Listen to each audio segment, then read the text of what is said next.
Ya, kita mulai ya. Ya,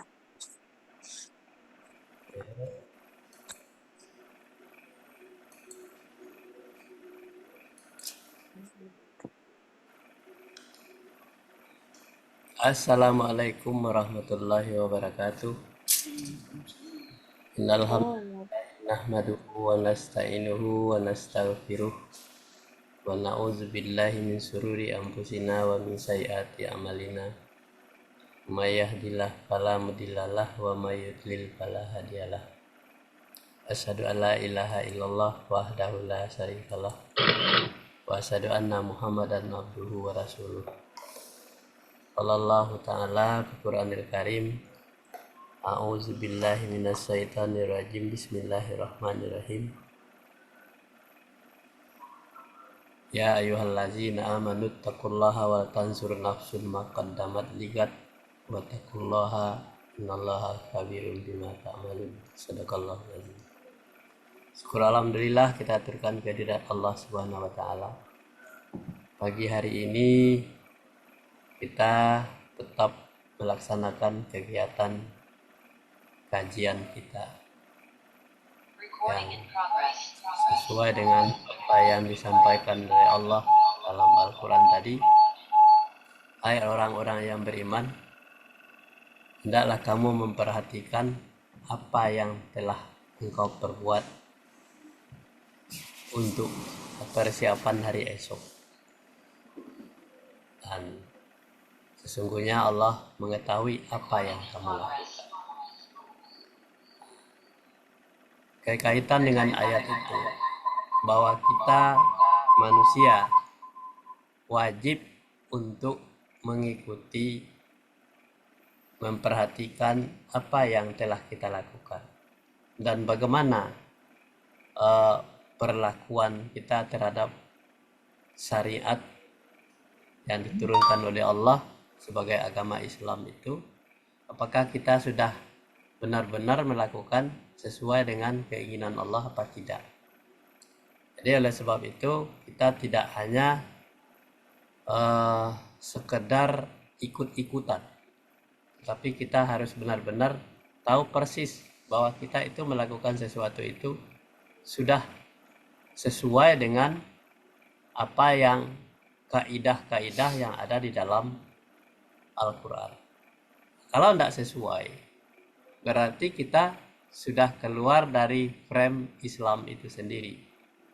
Sedangkan Islam itu mengajarkan kita supaya kita istiqamah dengan aturan-aturan yang ada.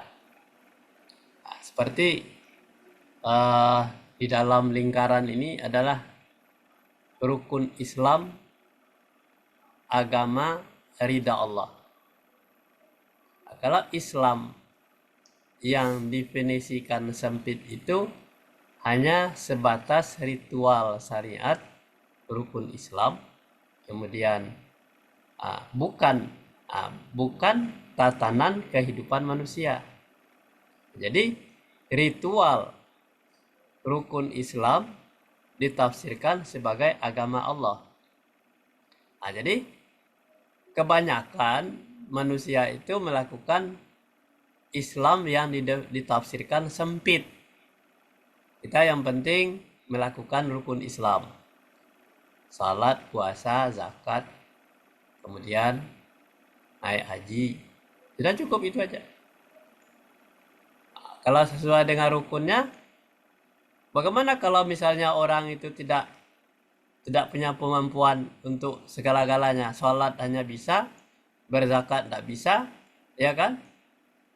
Kemudian tidak bisa menunaikan ibadah haji, apakah orang itu tidak digolongkan kepada sebuah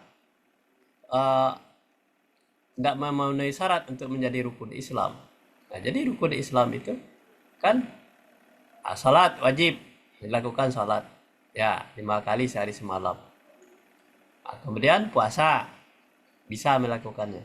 Tetapi orang-orang yang tidak punya kemampuan untuk misalnya berzakat, ya kan, naik haji, apakah dia tidak termasuk Islam? Nah, tetapi Allah itu memberikan keringanan kepada orang-orang yang seperti itu. Yang paling minim dalam kehidupannya bukan itu saja rukun Islam itu, tapi menyangkut masalah tatanan kehidupan manusia. Bagaimana kehidupan manusia itu? Harus menjadi orang yang baik. Ya. Jadi masalahnya kebanyakan orang baru baca Al-Quran, ya kan, melakukan sesuatu. Nah, ya, ya. Jadi ini yang permasalahan yang seperti ini adalah Islam didefinisikan hanya sebatas ritual saja. Puasa sudah, tetapi puasanya itu sudah sesuai belum dengan keinginan Allah. Kalau puasa itu persyaratannya adalah menahan uh, mak, uh, kemudian hawa nafsu siang hari. Baca Quran ada orang membaca Al-Qurannya saja, tetapi tidak sampai kepada pemahaman Al-Quran itu sendiri. Ini masalah. Kemudian naik haji. Orang tidak ngerti naik haji itu. Yang penting bisa bayar, berangkat, sudah itu dipandu oleh apa? Pemandu haji. Naik haji sudah itu balik dari sana. Dari haji tidak tahu apa-apa. Padahal naik haji itu adalah salah satu hal yang paling baik, yang paling apa? Yang paling bahwa orang yang diutus ke haji itu sama dengan orang yang diutus dari sebuah keluarga agar dia akan menyampaikan apa sih pemahaman haji itu sebenarnya. Kalau naik haji itu adalah sama dengan utusan Indonesia untuk ke PBB. Dia balik dari sana, dia harus memberikan pendidikan kepada orang-orang yang belum naik haji. Apa yang didapat? Naik haji itu adalah tapak tilas Nabi Ibrahim alaihissalam. Kenapa rukun-rukunnya seperti apa? Nah, seperti ini. Nah, itu semuanya apa yang dilakukan oleh Ibrahim itu seperti itu yang dilakukan. Nanti dia harus sampai di Indonesia sudah balik dari haji dan dia harus menyampaikan bahwa inilah cara orang naik haji. Bukan hanya sekedar menghafal ritualnya, tetapi dia harus benar-benar menjadi orang yang memberikan penyuluhan kepada keluarganya minimal. Nah, ini maksudnya. Jadi kenapa orang naik haji? Apa pemahaman naik haji itu? Ya kan, tujuannya adalah melaksanakan rukun Islam yang kelima. Itu masalahnya. Nah, jadi Islam yang ditafsirkan sempit itu tadi yang harus dibongkar agar manusia itu menjadi manusia yang beriman dan bertakwa kepada Allah. Nah, itu yang disebut dengan sebagai agama Allah.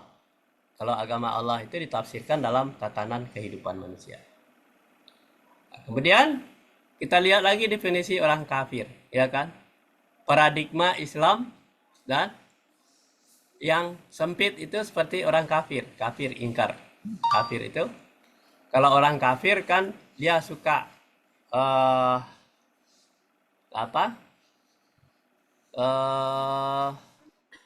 berselisih, ya kan?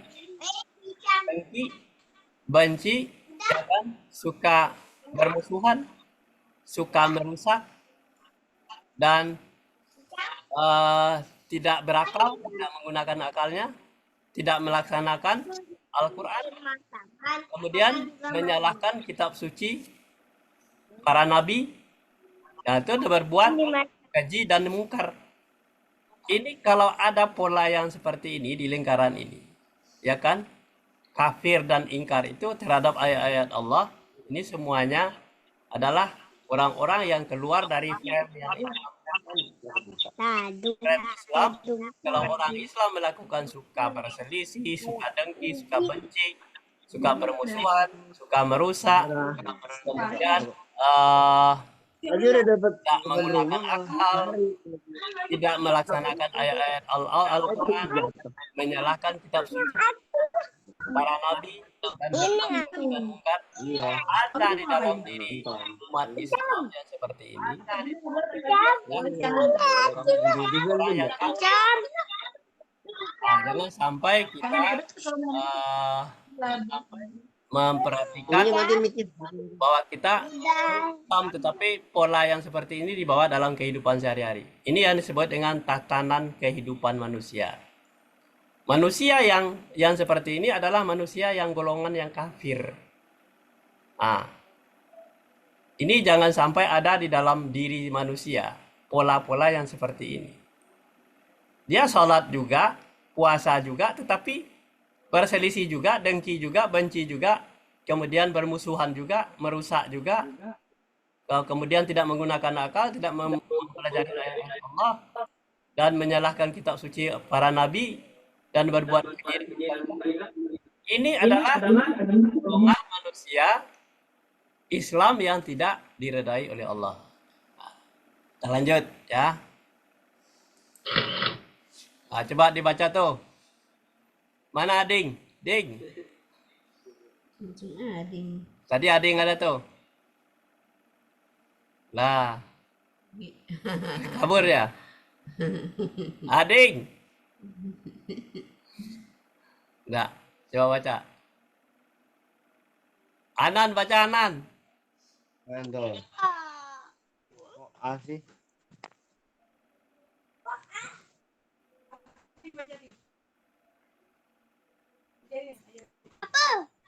Baca. Ya. Siapa? Baca dong. Icam coba. Coba dibaca. Lah, Ading tadi kelihatan tuh. Kemana nih Ading?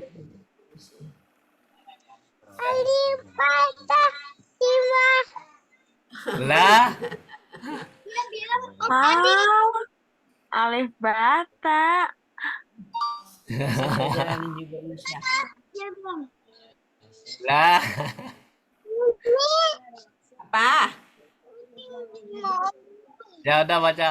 Halo, baca. Proses perjalanan hidup manusia ridho ilahi dari kandungan kemudian ke jadi bayi menjadi anak-anak tumbuh menjadi remaja kemudian menjadi dewasa dan orang tua. Pedoman hidup manusia jalan yang lurus dan benar agama Nabi Ibrahim dan adalah Islam dan Al-Quran. Islami adalah selamat sejahtera dunia akhirat ridho Allah. Nah. Ya, kita perhatikan ya. Setiap saat kita sholat itu yang diingat itu adalah yang pertama kita mulai dari kandungan, kemudian menjadi bayi, anak-anak, remaja, dewasa, menjadi orang tua. Nah, ini perjalanan hidup manusia yang diridai oleh Allah seperti ini. Jadi tidak ada orang yang lahir menjadi anak-anak, menjadi remaja, tidak ada. Tetapi proses ini mulai dari diciptakan oleh Allah yang seperti ini. Dari kandungan itu kita sudah memberikan pendidikan kepada anak-anak kita. Mulai dari cara kita bersikap, makan, minum. Kemudian apa yang dimakan oleh orang tuanya, bagaimana cara mendapatkan makanan itu sudah mulai dari sana pendidikan. Kemudian dia lahir menjadi bayi. Adalah yang bersih, suci. Kemudian menjadi anak-anak kita pelihara itu. Makanannya, pendidikannya, kemudian sampai remaja, terus sampai dia dewasa, sampai menjadi orang tua. Ini adalah proses perjalanan hidup manusia yang benar, yang diridai oleh Allah itu. Kemudian orang-orang yang seperti ini lahir mulai dari yang diperhatikan makanannya, pendidikannya, cara dia beribadah, cara dia melaksanakan kegiatan-kegiatan ritual yang disampaikan oleh Allah Subhanahu wa taala melalui Nabi Muhammad sallallahu alaihi wasallam itu harus dilakukan. Kemudian pedomannya adalah pedoman hidup itu manusia itu harus ya kan, diredai ilahi, yaitu jalan yang lurus. Nah, selalu berada di jalan yang lurus tadi. Kenapa? Tujuan manusia itu adalah diridai oleh Allah. Nah, orang yang berjalan jalan lurus itu baru diridai oleh Allah. Agama yang diridai oleh Allah tadi adalah Islam. Agama Islam adalah agama Ibrahim alaihissalam. Ibrahim. Kenapa Nabi Ibrahim itu lahir di kalangan orang-orang musyrik? Ayahnya orang musyrik. Kemudian pedoman Ibrahim itu adalah Al-Quran. Nah, Al-Quran itu menjadi orang Islam yang Ibrahim itu. Itulah menjadi namanya Islami. Tujuannya agar selamat, sejahtera dunia akhirat yang diridai oleh Allah. Kalau ritual orang-orang yang musyrik itu hanya mendapatkan dunia saja. Kenapa dia tidak berpedoman kepada ketauhidan yang diajarkan oleh Allah melalui para nabinya? Tuntunannya adalah Al-Quran. Orang yang dikatakan Islam yang tadi yang tidak berselisih, tidak dengki, tidak benci, tidak pelit, kikir dan sombong itu namanya Islami, itu agar selamat sejahtera dunia akhirat yang diridai oleh Allah. Ini maksudnya. Kita lanjut. Nah, sudah nih ya. Terus baca tuh. Sip, baca sip. Agama Abang apa aku? Nah, Husna dulu boleh deh. Agama Islami Ibrahim yang lurus dan benar. Salat, ingat Allah. Puasa, zakat, infak, sedekah, tidak berselisih, tidak dengki. Manusia Islami yang sempurna mengerjakan rukun Islam untuk melestarikan sifat-sifat Islami. Yang mana dulu nih? Tidak benci, tidak bermusuhan, tidak merusak, berakal, melaksanakan Al-Quran. Ikhlas, syukur, sabar, taubat. Ya. Membenarkan kitab suci, para nabi, berbuat baik kepada manusia, tidak pelit atau kikir. Menahan amarah dan memaafkan. Ya. Ikhlas dan sabar ya. Ikhlas, syukur, sabar, dan taubat. Nah, jadi agama Islam Ibrahim itu adalah agama yang lurus dan benar, ya kan? Ini di dalam lingkaran ini adalah agama yang diridai oleh Allah tadi. Jadi manusia Islami yang sempurna itu yaitu mengerjakan rukun Islam yang tadi untuk melestarikan sifat-sifat yang Islami itu. Mana sifat-sifat yang Islami? Ya, tidak benci, tidak bermusuhan, tidak merusak, tidak berakal, ya kan? Kemudian kan terus melaksanakan Al-Quran, ya kan? Nah, itu namanya sifat-sifat Islami itu. Kemudian kalau dia salat tadi kan membayar zakat, ingat Allah. Kenapa kita bayar zakat? Karena harta kita harus bersihkan dari mana dapatnya harta yang benar yang akan kita makan. Kemudian puasa adalah sebuah kewajiban yang datangnya setahun sekali. Adalah tamu agung. Kenapa orang bisa berpuasa? Karena untuk menahan hawa nafsunya. Makan, minum, kemudian syahwatnya. Kemudian dia bersihkan lagi dengan hartanya dengan membayarkan zakat. Kemudian berimpak, bersedekah, sudah membiasakan diri. Itu sifat-sifatnya. Dan tidak berselisih, tidak dengki tadi ya. Kemudian membenarkan kitab suci para nabi. Berbuat baik kepada manusia. tidak pelit, tidak kikir, dan menahan amarah dan memaafkan kesalahan orang lain.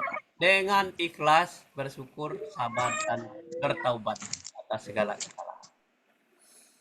Ini adalah namanya agama Ibrahim yang lurus dan benar.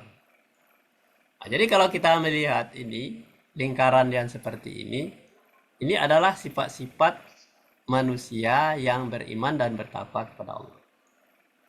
Kita lanjut. Ya.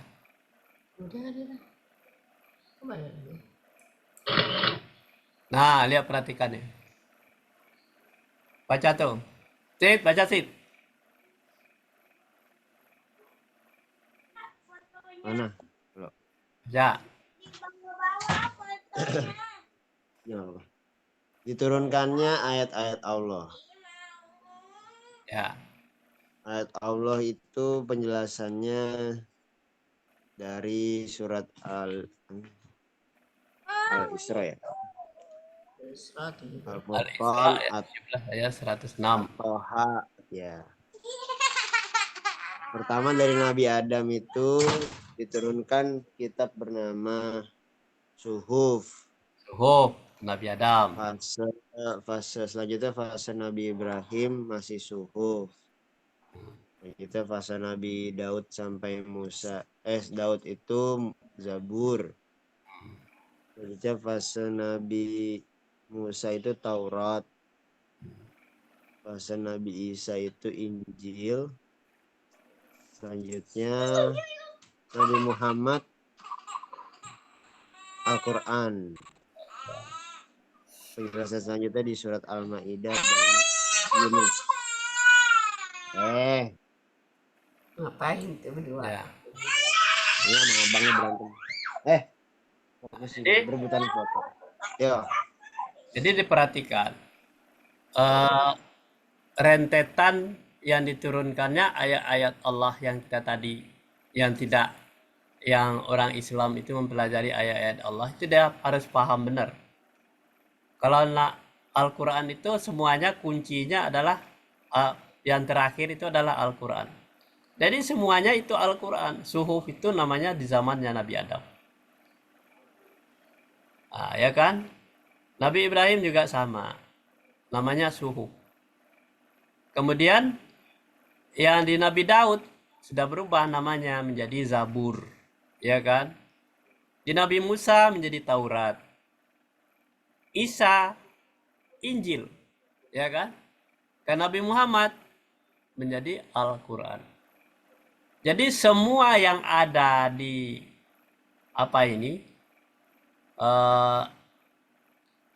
bagan ini adalah Al-Quran.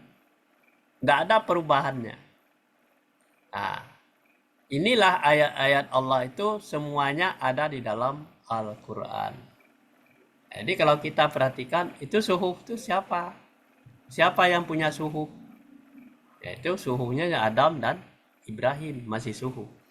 Kenapa Ibrahim masih suhuf? Karena si Ibrahim itu adalah jelmaan dari Nabi Adam. Kenapa bukan si Adam menjadi imam manusia? Karena Ibrahim itu Nabi Adam itu pernah bersalah. Maka dia disebut dengan masih nol gitu ya. Dia pernah bersalah. Karena dia ada di dalam surga, kemudian membuat kesalahan, maka dia tidak bisa menjadikan imam manusia. Kemudian jelmaan dari si Adam itu adanya Ibrahim.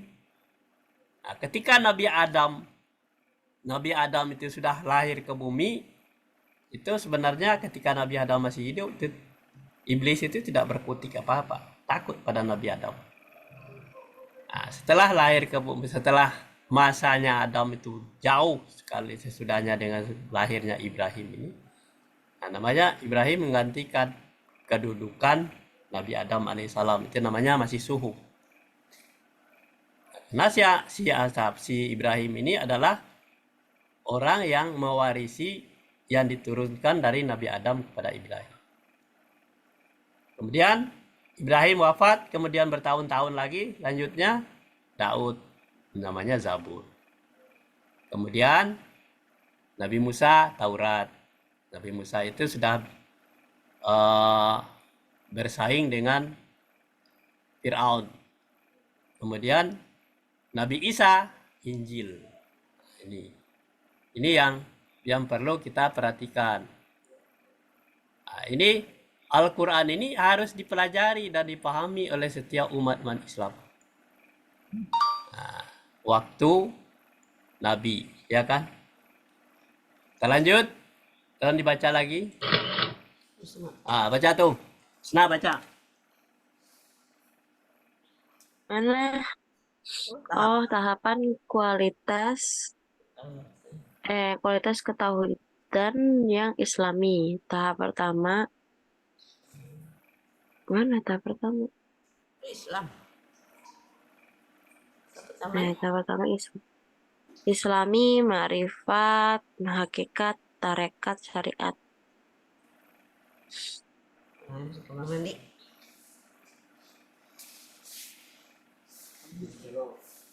Pipis. Tunggu.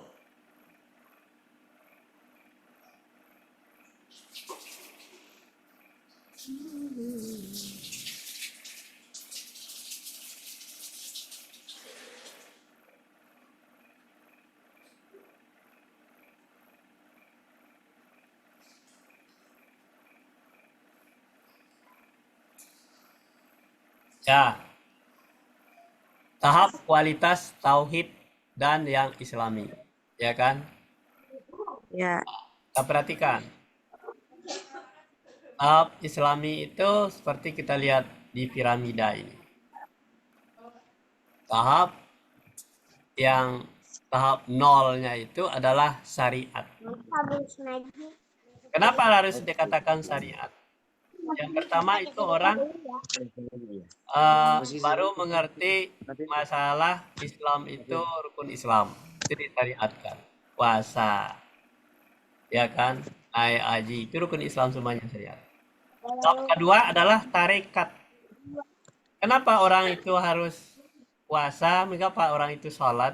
Mengapa orang itu harus melaksanakan naik haji? Itu tahap keduanya, itu tarekat.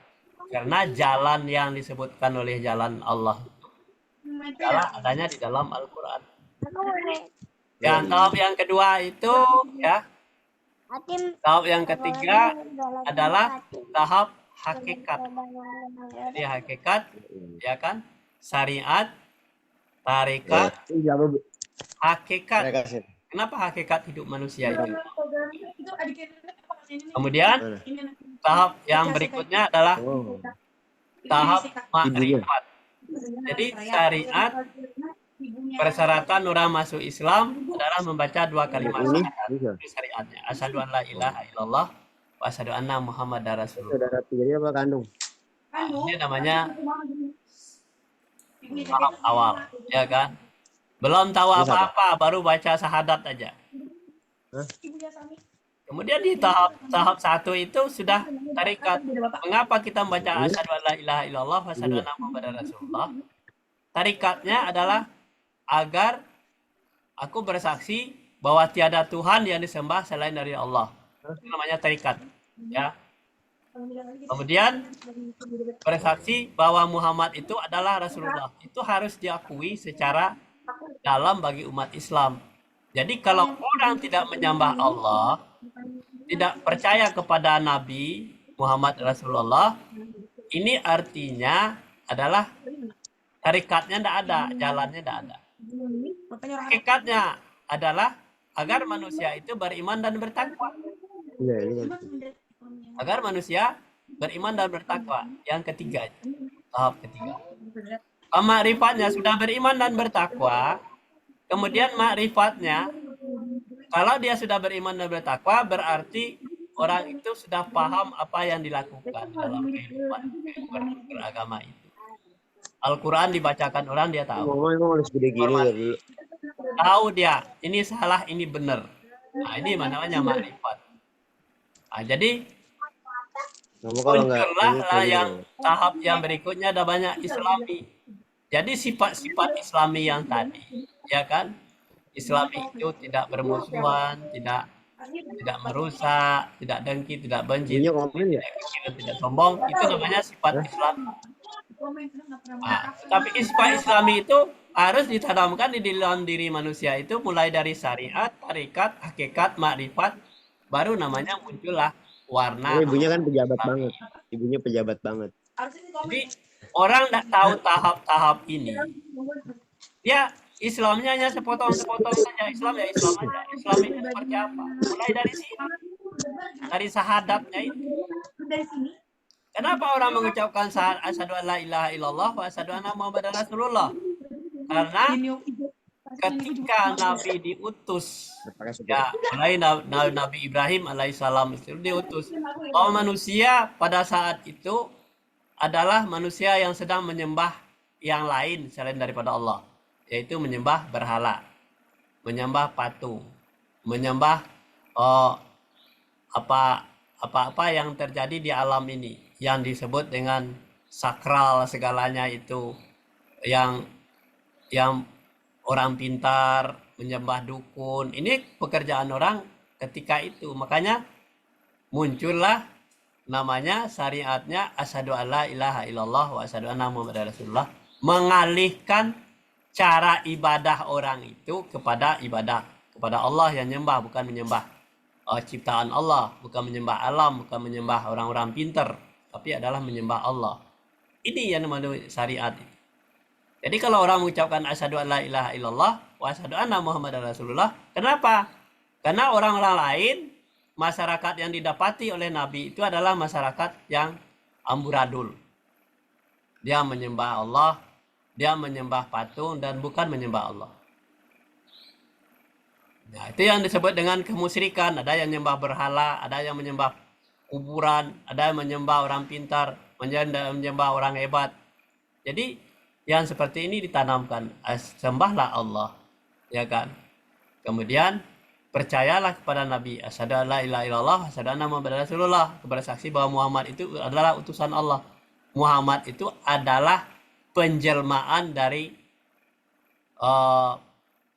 pekerjaannya Allah itu sendiri. Nah, adanya di para nabi. Nah, di dalam nabi itu ada namanya tarikat, ada jalan yang lurus tadi yang diajarkan oleh Ibrahim alaihissalam. Hakikatnya supaya manusia itu tidak kembali kepada menyembah yang lain. Makrifatnya dia adalah menyembah Allah. Kalau dia sudah menyembah Allah, artinya dia sudah punya sifat-sifat Islami tadi. Adanya rasa kasih sayang. Nah, inilah yang ditanamkan di sini.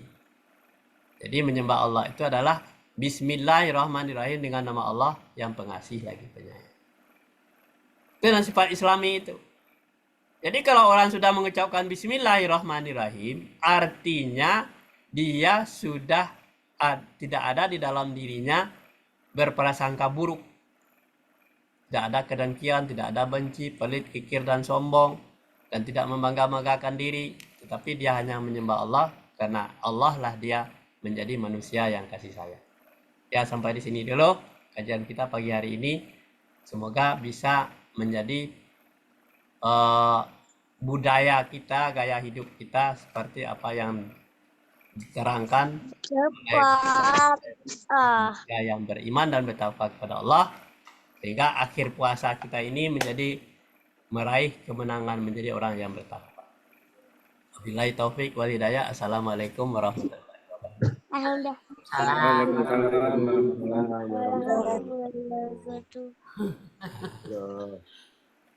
Cepat.